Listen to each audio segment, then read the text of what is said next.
Hello friends, welcome once again to CEC-UGC live lecture. Dear friends, in this session today we are going to talk on operations research. As you all know that we have been carrying a series on operation research, and under this series today we are going to talk on inventory management and planning. And for this, we have again with us in our studios Dr. Subhash Kakkar. He is one of the renowned academician, as well as he has about more than 40 years of experience in both teaching as well as professional fields. So first of all, I would like to welcome our guest, our expert, Dr. Subhash Kakkar. Hello sir, welcome to the DSET lecture. And now it's all over to you, sir. Thank you, Gitika. Hello viewers, this lecture is part of operations research and it is in continuation of my earlier lectures. I have delivered lectures on different topics, and today's lecture will mainly concern inventory. And the name of the topic is inventory management and planning. In any organization, we require a certain amount of inventory so that smooth operation is possible of the organization, whether it is manufacturing organization or it is a service industry. We have to maintain a proper inventory of the articles which are being used in the organization. It can be stores, spare parts, raw material, finished products, and work in process inventory. All these three inventories we have to take care of so that we have minimum money blocked in the inventories. Now there are two schools of thought. One is we should have large inventories so that whenever there is a requirement, nothing should be out of stock. And the second school of thought is we should have minimum inventories so that our money is not blocked only in inventories. And nowadays people have worked a lot on this topic, which is inventory management, so that we have only optimal level of inventory in our organization. What are the problems with extra inventory? What are the problems with low inventory? We have to discuss it today. And what is the policy which should be adopted by any organization so that we have optimal level of inventory in the organization? There can be different schools of thought. Main functions in the organization are production, that is called manufacturing. And then we have finance. And then we have operations and marketing. Of course, operations is part of the manufacturing. There are three departments: operations, marketing, and finance. Operations department is to stock the finished products in the stores and to have a certain level of inventory of raw material and spares required. And finance department is to give us the funds to operate the organization. If we ask marketing department why this particular order was not honored or fulfilled, the obvious answer is we didn't have any material in stock. If we ask the manufacturing department, the head of the manufacturing department will reply, our stores are full of inventories. There is no space to keep any additional items in the store. And the finance department will say, so much of money, so much of funds are blocked in inventories. So this tells us the importance of inventory level in the organization. It should not be very high, it should not be very low, it should be just the amount which is required for the organization to operate. Today we are going to discuss the importance of this particular subject, inventory, and how to manage it and how to plan it. If we see different companies, different organizations, and see how much money is blocked in the raw materials, we will find that about 65% of the money is blocked. If we consider cotton yarn, earth moving equipment, sugar, wool, jute, commercial vehicles, and fabrication industry. So in this type of industry, we have a inventory of about 65%. If we go to cotton textiles, bread making, etc., roughly 60 to 65% is blocked in inventory. And engineering and non-ferrous industries, the same amount is now 55 to 60%. And if we consider shipbuilding, chemicals, tire manufacturers, machine tools, cement, electricity, etc., this is 50 to 55%. Pharmaceutical companies, they have material worth rupees 45 to 50%.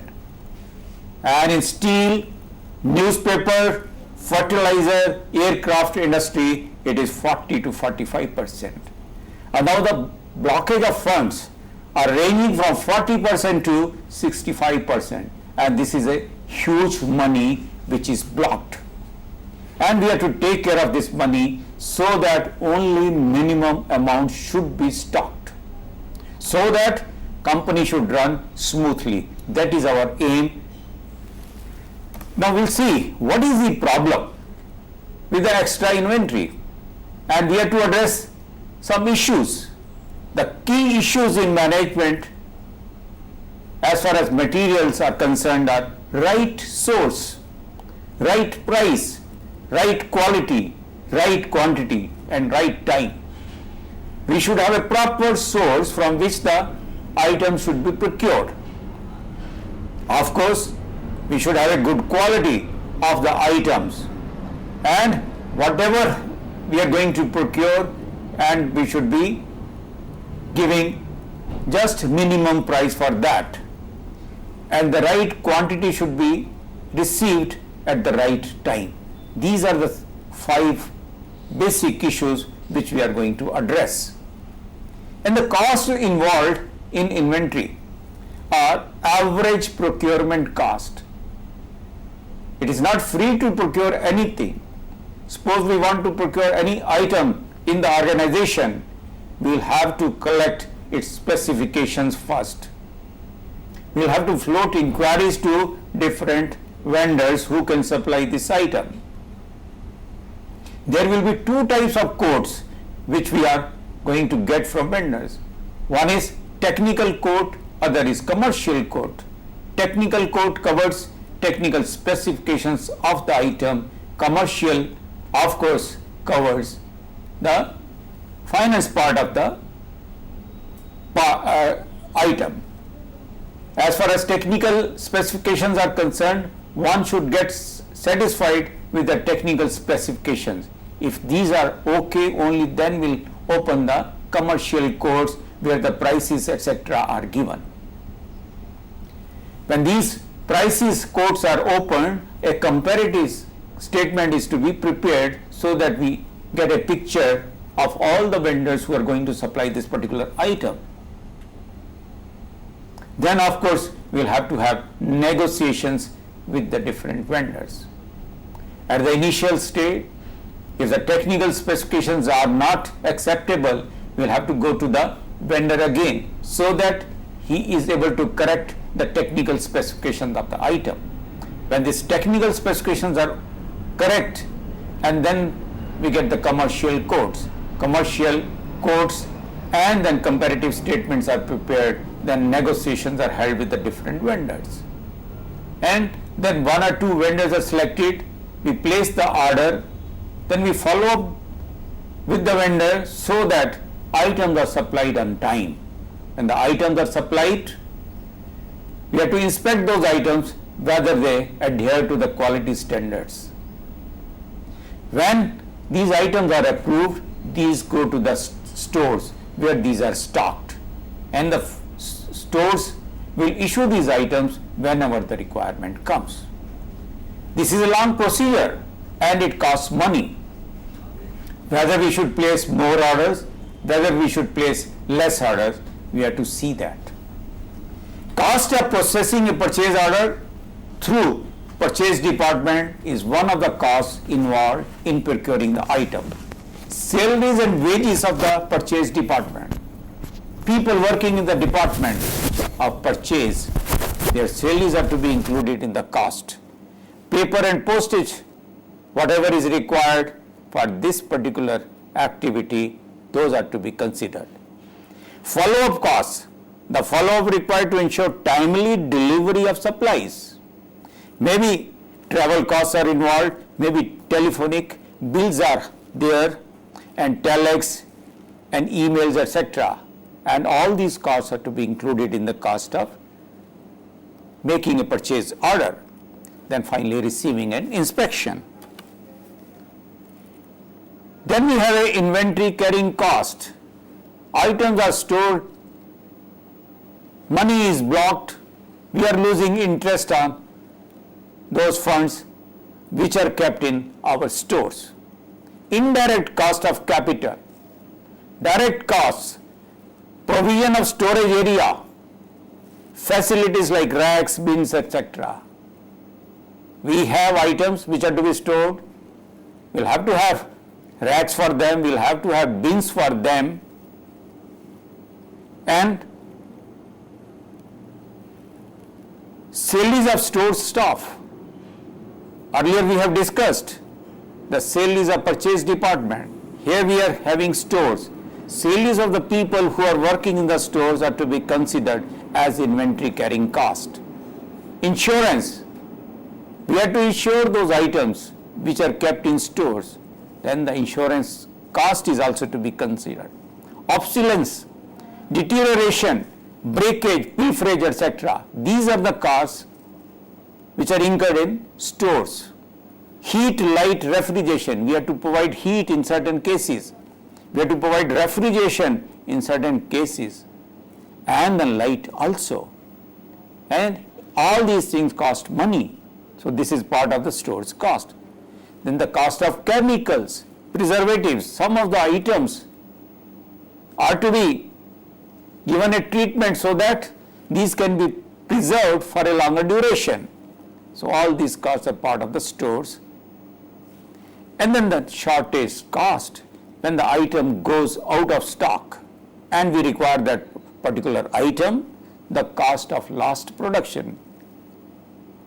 If item is not available in stores, we will not be able to produce the product, and that is direct production loss, and the item will not go to the customer who is waiting for that particular product. Then the downtime costs. If item is out of stock, machines will remain down, no production will be there. That downtime cost will add to the cost of going out of stock. Extra cost which may have to be paid for a rush purchase order. Item is required, item is to be procured immediately, then rush orders will be there. We'll have to send somebody by air to procure that item. So this extra cost is related to the shortage cost. Then we have to have economic purchase quantity. Okay, quantity we'll have to round off the figure, and low D and high C, low demand and high consumption. Economies of transport also we have to consider. What is these economics of transport? A bulk supply can be transported instead of transporting individual items. one lot truck will give us some sufficient quantity. Say we are getting 1000 kg by a transport truck, or we are getting a 1 kg.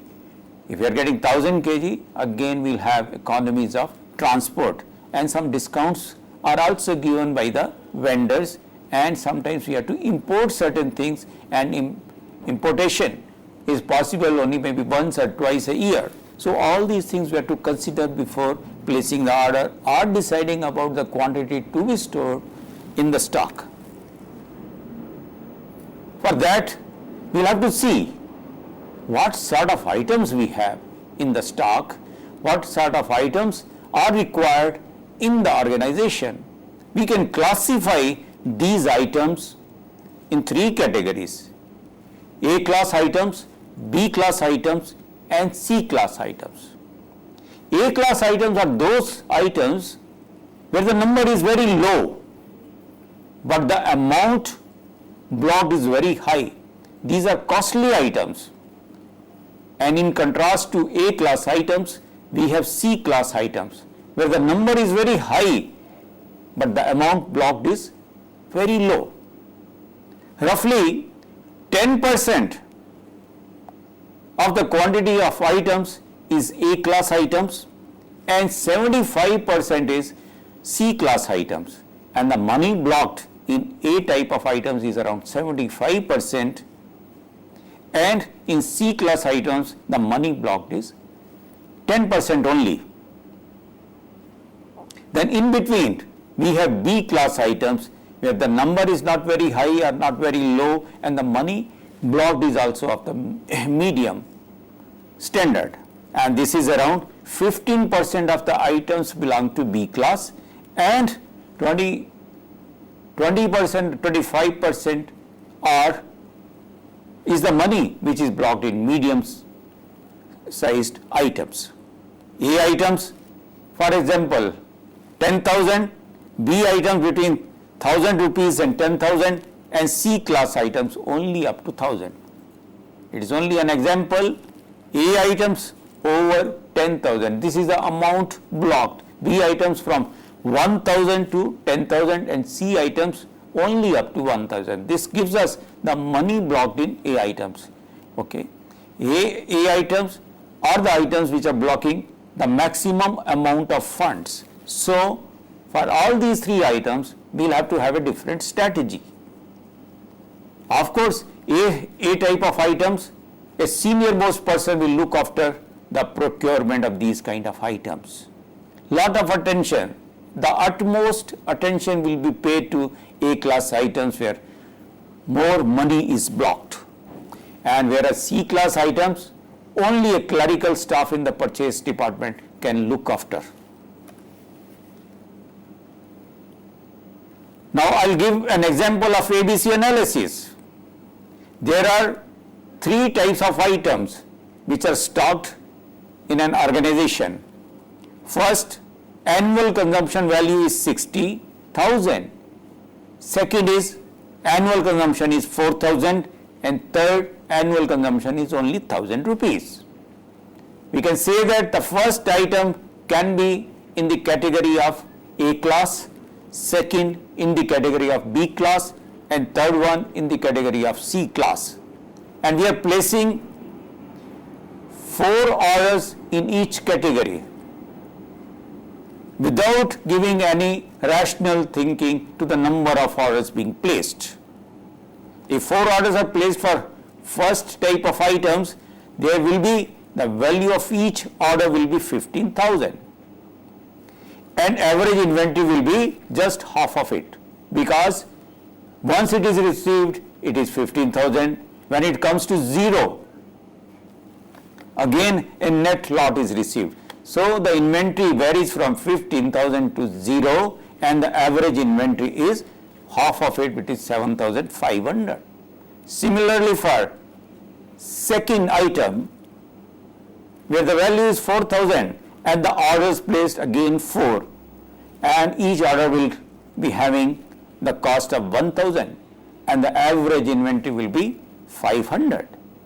Third, C class items, 1,000 is the value of annual consumption, number of orders same 4, each order will be of the value of 250 rupees and the average inventory will be 125 and the total inventory is 8,125. Now we will put some rational thinking to it. As I said, A class items where most of the funds are blocked will be given utmost attention. We will place more orders in this category as compared to C class items. So, I have to make only 12 orders in a year.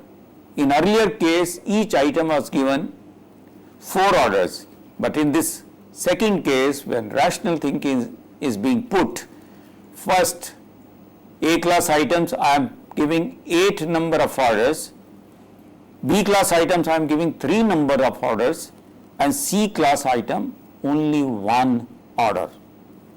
Now if 8 orders are given where the consumption is 60,000, each order will have a value of 60,000 divided by 8, which is 7,500.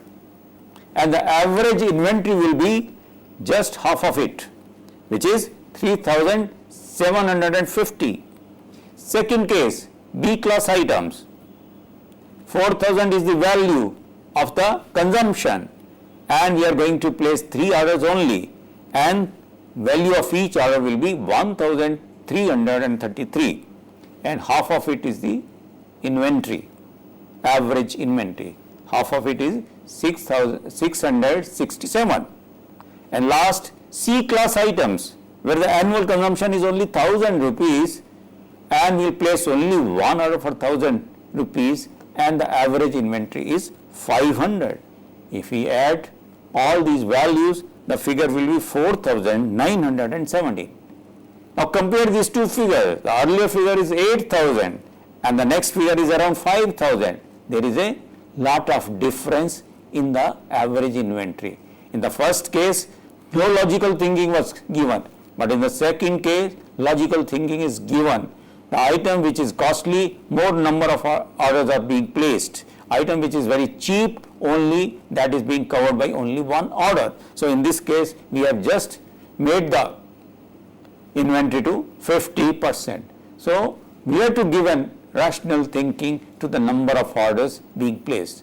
So is there any policy? Yes, there is a policy by which we calculate the number of orders or the value of each order or the quantity to be ordered in each case.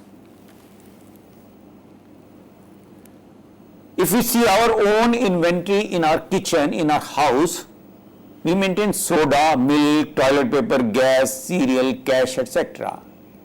And in our house also, and something is given and some rational thinking is given so that nothing should go out of stock while carrying out operations in our house. What do you consider in that case? If we see our household things, cost of not having it, cost of going to the grocery or gas station, time and money is spent, cost of drying money also. If we are keeping some cash, how much that cash should be in our house? Then the cost of holding and storing, lost interest. If we are having lot of cash in our house, we are losing interest on that. Then the price discounts, we do consider the price discounts, how much you consume, some safety against uncertainty. Okay, all these things give us the idea of how much the item is to be stocked in our house also. And same thing is to be carried out and carried on to the organization. Then the costs of inventory. Physical holding cost we have already discussed. Out of pocket expenses for storing inventory. Insurance, security, warehouse, rental, cooling, air conditioning, refrigeration, all these costs are cost of inventory. All costs that may be entailed before you sell it. Obsolescence, spoilage, rework, all these costs are included in the inventory costs. Opportunity cost of inventory. The money is blocked in inventory. The same money can be utilized in some other project whereby we'll get more return. Operational costs, delay in detection of quality problems, delay the introduction of new products because we are waiting for spares, increase throughput times.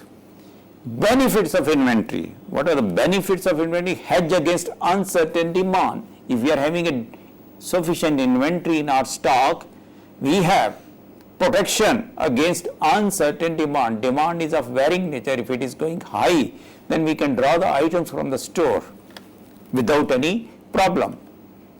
Hedge against uncertain supply. Again, there is a uncertainty in the supply of the items. Vendor is not able to supply the items. If we have something in stock, we can take care of this problem. And then economize on ordering costs. If we are having a proper inventory control system, we can economize on ordering cost. Smoothing. And now we'll discuss multi-period model, the economic order quantity. Supplier is there, retailer is there, and the demand is there. When the demand is there, customer is there, we are the customers of that particular product. Supplier is there, supplier gives it to the retailer, and retailer gives this item to us. Demand is known and deterministic.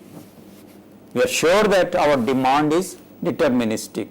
Annual demand of the product is given to us. We have a known ordering cost, which is S, an immediate replenishment. Cost of making an order is also calculated, which is S. Annual holding cost for average inventory is H. H is the holding cost for that particular item, which is the per unit cost. And then purchasing cost, C, per unit. These three costs are known to us. And how to proceed then? What is the optimal quantity to order? We have to calculate that. Optimal quantity which is ordered, which will be kept in the stock, half of it will be average inventory. If ordering quantity is more, average inventory will also be more. And we have to see what is that quantity which will economize everything. And now total cost is purchasing cost plus ordering cost plus inventory cost. Purchasing cost of course will remain same in all the cases. Ordering cost will depend upon the number of orders being placed, and inventory cost, the quantity being ordered in each purchase order. Purchasing cost, total units into cost per unit, total units being used annually. And ordering cost, number of orders into cost per order. It's very simple.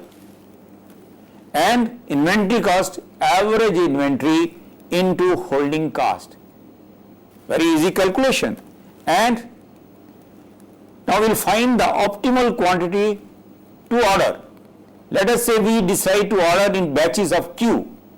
Q is the quantity which is being ordered every time we make a purchase order. And now number of periods will be, rather number of purchase orders will be D divided by Q. D is the total consumption annually. Q is the quantity mentioned in one purchase order.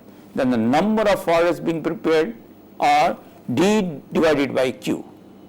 Every time when the purchase order is completed, Q is the quantity which is received in the organization. When Q is received in the stores, in regular consumption, its level will drop down to 0. And from maximum to 0, and that particular thing is called the period of that purchase order. The moment it becomes 0, another lot comes and increases the inventory, and further consumption will drop it to 0, and so on. We will get different consumption pattern. On x-axis we have taken the time, on the y-axis we have taken the quantity Q, and the average inventory for each period is Q by 2. Q is the maximum, 0 is the minimum, average is of course Q divided by 2, which is the average inventory. And now finding the optimal quantity to order, purchasing cost of course is D into C. D is the consumption, C is the cost per unit. Ordering cost, D divided by Q, number of orders, multiply it by S. S is the ordering cost, cost of making an order. Inventory cost, Q divided by 2, which is the average inventory, multiply it by H, where H is the holding cost or the inventory cost. These two costs are there. Now if we take the total cost, TC is the total cost, which is DC plus D divided by Q into S plus Q divided by 2 into H. This is a total cost. And in order now to find the optimal quantity, we need to optimize the total cost with respect to the decision variable, the variable we control. The variable we are controlling is the Q quantity being ordered in each purchase order. Which one is the decision variable? Q is the decision variable. If we plot these two costs, on x-axis we have taken the quantity being ordered. Q is the quantity which is being ordered in each purchase order. On y-axis we have taken the cost. Red curve gives us the ordering cost. If Q is more, ordering cost will get reduced because the number of orders will be less if Q is large. On the contrast, holding cost will directly increase with the quantity Q which is being ordered in each purchase order. The blue color line is the direct cost, which is the holding cost. Red one is the ordering cost. Of course, we have to add the two costs. When we add the two costs, this is the total cost, and this will be in a curve form, and curve will give us the minimum value at the valley point, and this valley point will come only where these two holding costs and the ordering costs will be same or equal. So that is the point where we get the minimum cost, minimum total cost, and this total cost is comprising of holding cost and ordering cost. Now this is a trade-off between holding cost and ordering cost, where these two costs will be equal. We will have that particular point which will give us the minimum holding cost and minimum ordering cost. Now Q divided by 2 into H is the holding cost which is being put equal to the ordering cost. Q by 2 into H is equal to D by Q into S, or we can say that Q square is twice into D into S divided by H. D is the total annual demand and H is the holding cost, where S is the ordering cost, and Q, the quantity Q, already we have a formula Q square. We will take a square root of this and we will get a quantity Q, and which is equal to square root of 2 into D into S divided by H, and this is the formula for getting the value of quantity Q which is to be ordered each time we make a purchase order, and this is the economic order quantity, and this is called EOQ, economic order quantity. Economic order quantity will give us the total minimum cost. This total is of ordering cost and the inventory carrying cost, and this can also be proved by differential method. We will see that how this is being calculated. Total cost, as we have already calculated, Q divided by 2 into H, of course, is the holding cost. Q by 2 is the average inventory, plus D by Q, number of orders, into S as the cost of each order. Let's take a partial differentiation of this total cost TC with respect to the quantity Q, because we have to calculate the quantity Q, which will minimize the total cost, total of holding cost and ordering cost. We have taken the differentiation, and we get D divided by Q square into S is equal to H by 2, because differentiation and which is being put equal to 0, and this will give us a Q square is equal to 2SD divided by H, and Q is equal to square root of 2DS divided by H, which is exactly the same formula which we have already calculated earlier. So this is the value of Q, which is known as economic order quantity. Every time we place an order, we have to calculate Q and then place the order for that quantity. Now Q depends upon three things.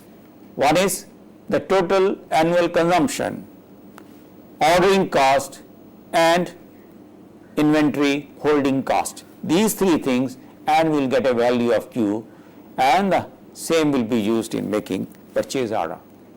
For each item, the Q will be different.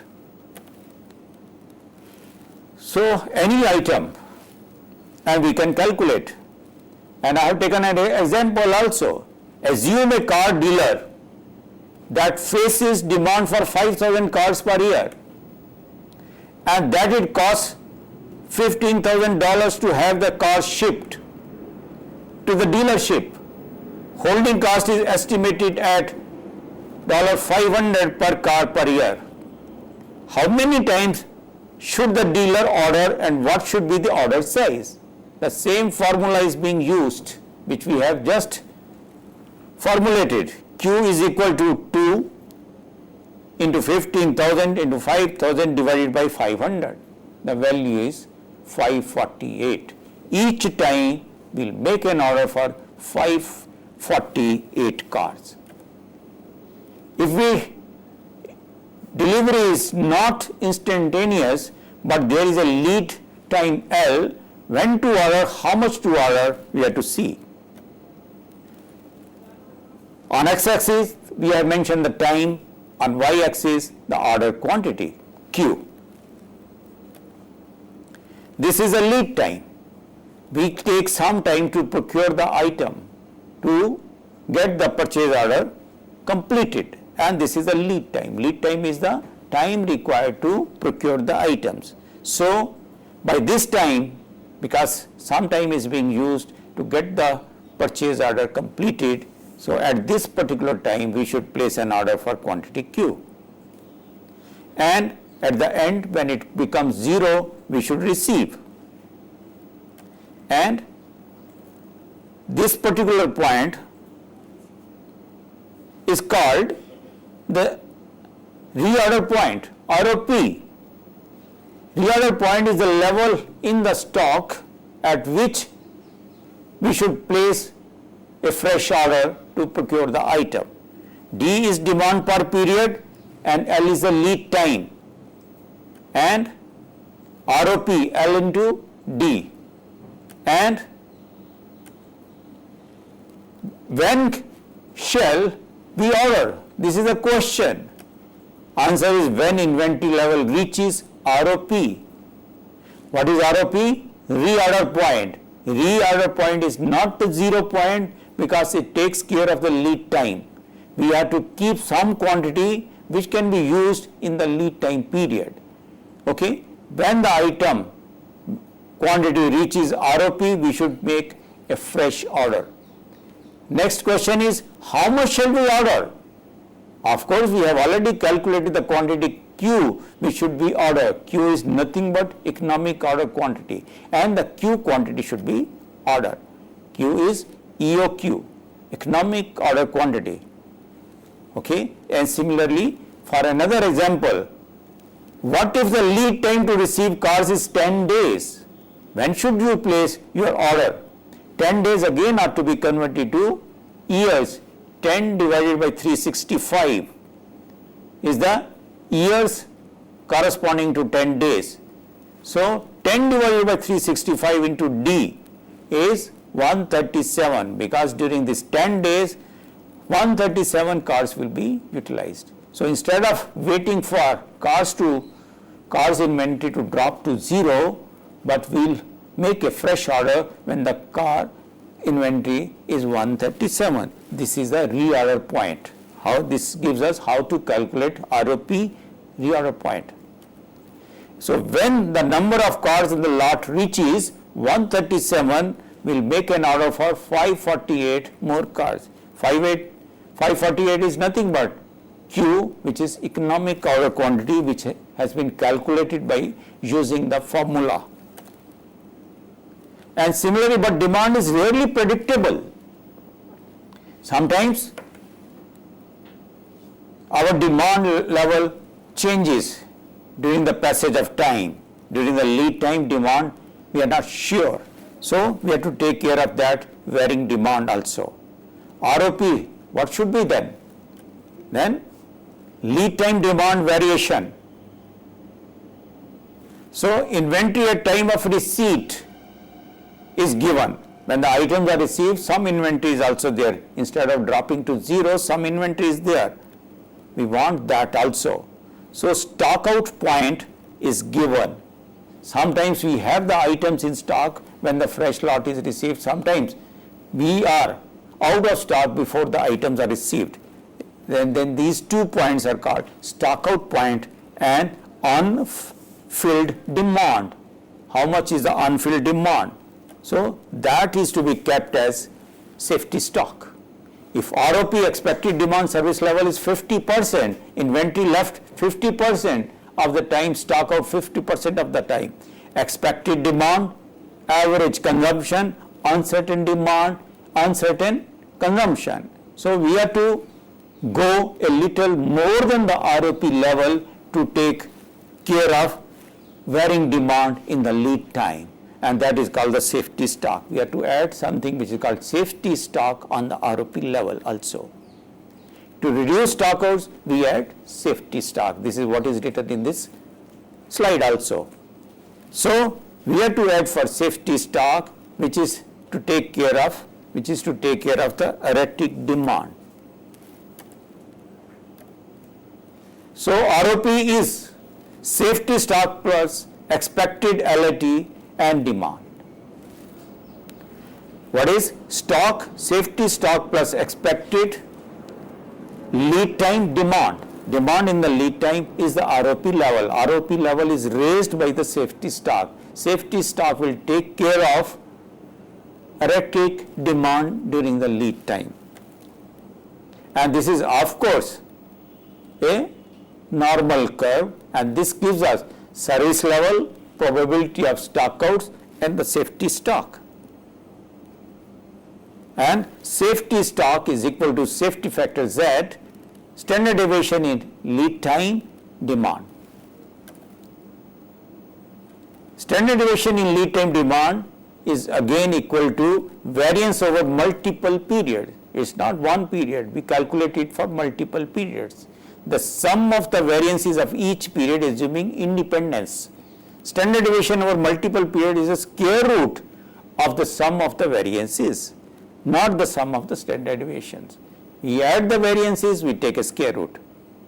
And similarly, we calculate safety stock SS, and average inventory will be ordered quantity divided by 2 plus safety stock. So in this case, our safety stock amount is also added to the inventory level.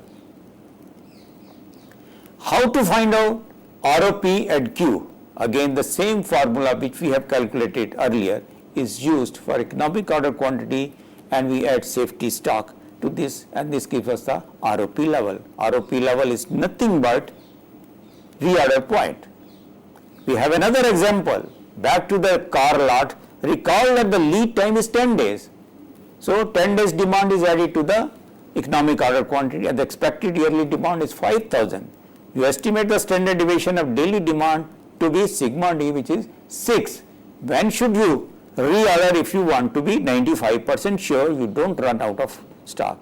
So we calculate by finding out the Z value with respect to 95% confidence limit, which is nothing but 1.65. So we add ROP 137, which is the consumption during lead time, plus 1.65 square root 10 into 36, where 6 is the standard deviation, which comes to 168. So now we get the value of reorder point 168. So we'll order 548 cars when the level of inventory reaches 168. So we started with zero level, then we added safety stock, we added something for the lead time.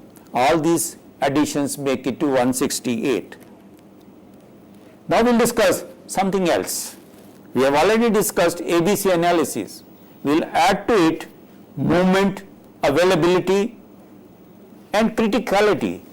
Movement of the item, availability of the item and criticality of the item. In the ABC analysis, ABC items, we'll add movement, we'll add availability, we'll add criticality. If we add movement analysis, which is FSN analysis, F stands for fast moving items, S stands for slow moving items and N for non moving items. So we'll add F along with the item, S along with the item and N also along with the item, which will denote that whether the item is fast moving, slow moving and non moving. Then we have XYZ analysis based on year-end stores inventory value. This is again similar to ABC analysis. Inventory value, top 10% number, 70% stock value, we call them X. And X, since we are calling them X and we want the item should be categorized as fast moving, we call them FX. F stands for fast moving, X stands for X type of items. Top 10% numbers where the funds blocked are 70%. Similarly, if SX is there, slow moving item but belonging to X category. NX gives us non-moving item belonging to X category. Similarly, Y, medium 20% of the items. FY, fast moving belonging to Y type of items, slow moving SY and belonging to Y type of items, non-moving NY and belonging to Y type of items. Similarly, Z, FZ, SZ and NZ. Correspondingly, we call them fast Z type items, slow Z type items and non-moving Z type items. Then based on availability analysis, which is called SDE analysis, scarce, difficult to procure and easily procured, we add S, D and E along with the nature or category of the items. Whether the item is scarce, difficult or easy, SDE is added. Then there is a GOLF analysis also. G stands for government controlled item. There are certain items which are controlled by the government. Their supply is controlled by the government. So we add G. G will denote government controlled items. O, available in open market. L, locally available. F, foreign supplier or import purchases are there. Then we got them F type of items, L type of items, O type of items and G. Then there is SOS analysis. Some items seasonal and OS items off seasonal. So we have S, R, OS to make them seasonal or off seasonal. Just looking at the category and the letters mentioned, we can find out whether seasonal or off seasonal, whether government controlled or imported items, whether scarce, difficult or easily procured items. So combination of all three, long lead time, LLT, long lead time and short lead time are also added to this. Lead time is more, we call them LLT. When the lead time is small, we call them SLT. Then criticality analysis also is added to it, which is Vane analysis for equipment. V stands for vital, item is vital. E stands for essential, item is not that important, only it is in the essential category. I stands for important, N stands for normal consumption item. So this is the full form of Vane analysis. So VEIN, all of these letters, one of these letters are added along with the category of the item. Then we have the final VED analysis for components or parts. V stands for vital, E stands for essential, D for desirable. So combining the two, critical, non-critical, LLT, SLT, which we have already studied. Now we'll discuss music 3D analysis. Three dimensions are added to the inventory management: basis, consumption value, availability, and criticality. HC stands for high consumption value, LCV stands for low consumption value, and this particular grid, in this particular grid, we have columns which mention HCV and LCV, basic two columns. Each of these two columns are divided into LLT and SLT. Of course, LLT stands for long lead time, SLT stands for small lead time. And on the first column, we have non-critical items and the critical items. NC is for non-critical items and C is for critical items. There are total 8 window panes: 1, 2, 3, 4, 5, 6, 7 and 8. If we consider the first window pane, which is written C, LLT and HCV, C stands for critical item, LLT long lead time, HCV high consumption value. Similarly for others, we can also write. Now, if we consider the cell number 3, cell number 3 is C, LLT and LCV, critical, long lead time and low consumption value. So for this particular cell, we have a different policy. The policy would be large purchase quantity with annual ordering. Even 2 years consumption order can be placed, subject to storage space being available and item not being perishable. High inventory as working capital commitment is small, service level should be nearly 100% without stockouts. What is the service level? Say if we go to the stores 100 times and if we find out of these 100 times, 2 times the item is not available, then service level is 98% for that particular item. So each cell, each of the 8 cells will have different policies. We have considered, we have discussed regarding cell number 3, where item is critical, low lead time is there, low consumption value. Since the low consumption value is there, we can place bulk orders, and 2 conditions are to be seen: whether we have a space for keeping those items and whether the item is perishable or not. If it is perishable, we will not procure in large quantities. Now we will consider one of the other cells also. Policy for cell number 6. Let us see what is cell number 6.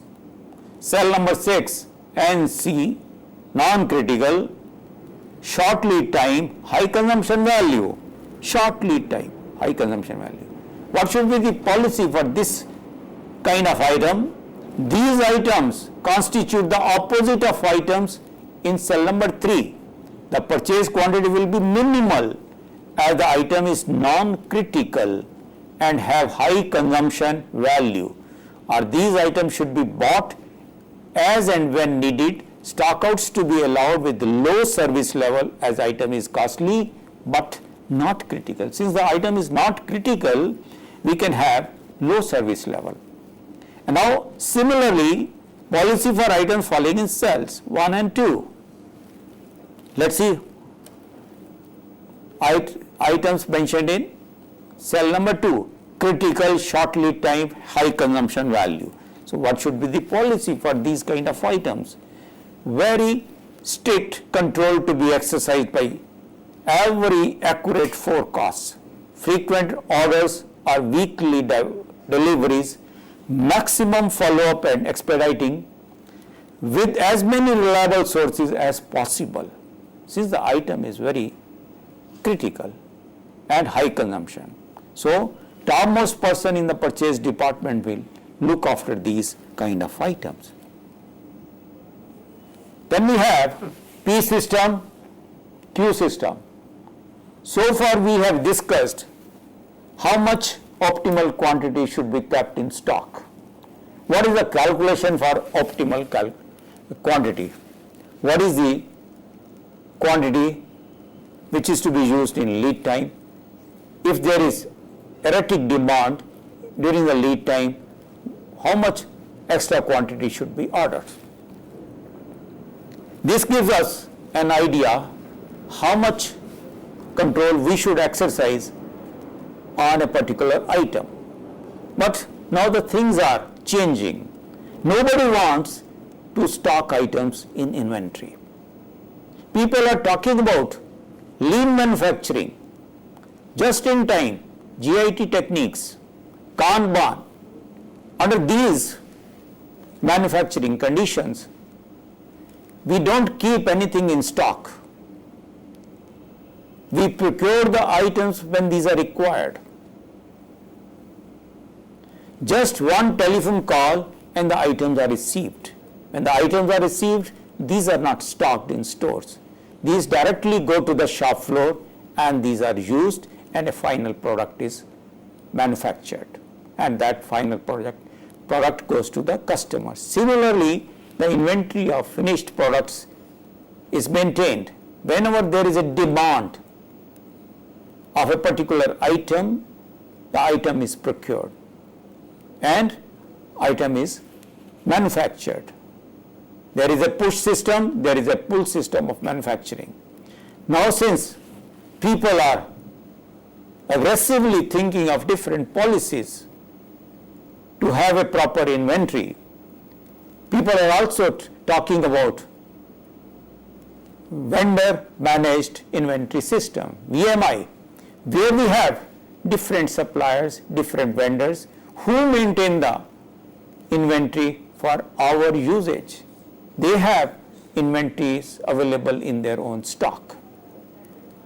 Like us, they have different customers. They know the demand of different customers, and based on the demand, they keep the inventory level in their stock.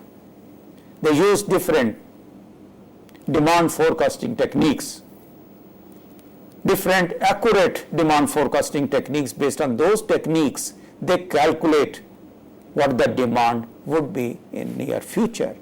Based on that, they stock the items. Similarly, people are now using simulation techniques. They simulate the model of demand and calculate what is that quantity which should be stocked. Now things are changing. Everything is dynamic in nature. Nothing is stagnant. I'm sorry to interrupt you, sir. We have a very less time, almost finished. Yeah, I know that. Yeah. You have a question? No, sir. In future lecture also, we hope that able to ask questions because we have no time left with us. Okay. So I have already finished my lecture almost. So viewers can post their questions. exactly, they can, if they have questions, they can of course can ask us in future. Thank you, sir. Thank you so very much. And Dr. Kakkad would be again with us tomorrow with a very new topic. I hope if they have questions, they can ask. Thank you, sir. Thank you so very much.